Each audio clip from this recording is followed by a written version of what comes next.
काय सरदार साहेब तुमच्या काय महापालिकेत काय कसला भ्रष्टाचार झालाय 85 लाखाचा? काय झाले ते 85 लाखानं? आता काय करायचं बघ की माणूस समाधानीच नाही, किती पण द्या.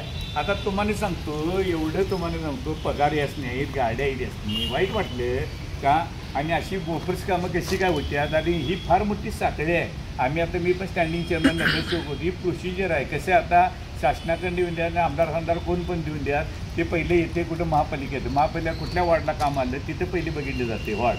मग त्या वॉर्डमधल्या तो सर्वेअर असतो त्याचा, मग त्याचा GA असतो. मग GA सर्वेअर ती बघते ती खरोखर काम करायला, मग ते कॉन्ट्रॅक्टरला टेंडर प्रोसिजर होऊन ती काढलं जाते, लक्षात ठेवा. त्यानंतर ते काम चालू झाल्यानंतर परत सर्वेअरनं ते काम बरोबर आहे का, GEने काम बरोबर आहे का बघितलं पाहिजे. मग ते सगळं प्रोसिजर मग सिटीनर 1-2दा येऊन बघून जाते. जर मोठं काम असेल तर त्याच्या आयुक्त उपायुक्तांची पण फेरी असते, कारण एवढं मोठी कामं आहेत म्हटलं हे चालू आहे का नाही ही, आणि हे सगळे बघितलं जाते. त्या पद्धतीनं ते तयार केलं जाते. आता हे जर बिल तयार करायचं झालं तर तो पहिला की सर्वेअर बघतोय, त्याचा अभिप्राय असतोय, त्यानं ते फोटो बिटो जोडलेला असते, खुदाई बिदाई केलेली काम केलेले.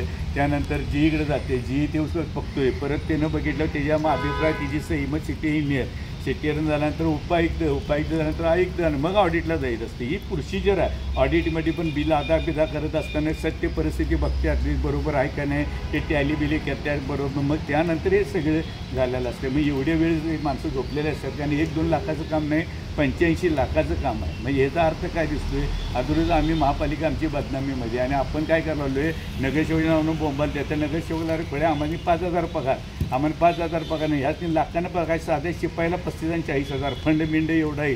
तुला सांगतो आता या अधिकाऱ्यांनी गाड्या आहेत, पेट्रोल खर्च आहे, तुम्हाला पगार लाखात आहेत. कधी तिने फेरी टाकल्या बघितल्या तुम्हाला सांग? एवढ्या अधिकारी भरल्यात, एवढी इंजिनियर काय नाही बसायचं खुर्ची, कोणी विचारतं नाही.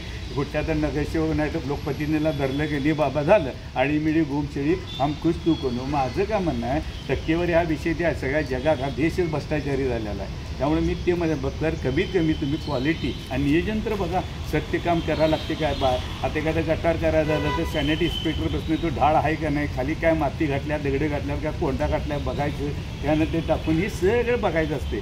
पण हल्ली काय बघायचंच नाही. हल्ली मलिदा आला का नाही, प्रसाद आला का नाही बघायचं नाही, तिथं बसून सगळं मी बघितलं सह्या बिया करायच्या, फोटो मारायचं आणि द्यायचं. त्यामुळे एक लक्षात ठेवून मला अनुभव आहे बघा, आणि मी बघितलेला आहे लहानाचा मोठा. आता आमचं आयुष्यच आमचं पिढ्यानपिढ्या आम्ही कोल्हापुरात महापालिकेचे पैसे पचत नाही. महापालिकेचा देवाचा असून ते छत्रपती असून आणि हरामीने केल्यानं तर पचतच नाही. इथंच करायचं इथं नाही. मग काय त्या पैशाला ह्या तू सांग? हां, साधी तुम्हाला झोप लागत नाही, तुम्हाला पोटाला सरम मग शांततेनं खायला येत नाही, डोक्यात 100 विचार, हे बघायला काय ते आता जे 85 आहे, आता झोपा लागत असतील का सांग मला, काय त्या पैशाचा उपयोग आहे काय सांग? आता आपण नाही स्वार्थाने इथं 2 मिनिटात मान वर करून झोपतच शकतो, आणि माणूस प्रेमान देते आणि खुशीन देते की. आता लग्नात माणसं देत नाहीत त्या पाठीचे, किती हाव करायची, किती पाहिजे, आणि काय द्यायचं त्या महापालिकेने सांग ना? गाड्या फुगवर पैसे सगळे, वरची मलाई खाल्लं फुगा मलाई सगळे मिळत असते, तरी पण समाधान नाही. पण सत्य परिस्थिती बघा ना, 80% तुम्ही क्वालिटी काम आहे का बघा, आणि 20% तिकडे बघा ना. माझं म्हणणं आहे असून ते तुम्हाला खर्च असते. त्यामुळे काही नाही राहिलेलं, हे असंच चालायचं आहे. आणि नुसती महापालिका नाही, सगळे शासनाचं पण देशापेक्षा बघितलं किती बोफळ चालले, किती घोटाळं बाहेर आलेले आहेत. कुठं पैसे ठेवणार आहे ती? आणि तीच आता प्रतिष्ठित नागरिक म्हणून रुबाब मारत फिरत असतात. म्हणजे काय त्या कायद्याला पण अर्थ नाही आणि काही नाही राहिलेलं बाळांनो. आणि आपण पण 2 पैशाला आमिषाला बळी पडून हीच प्रतिनिधी आपण वर निवडून देतो. आणि काय चालले हां?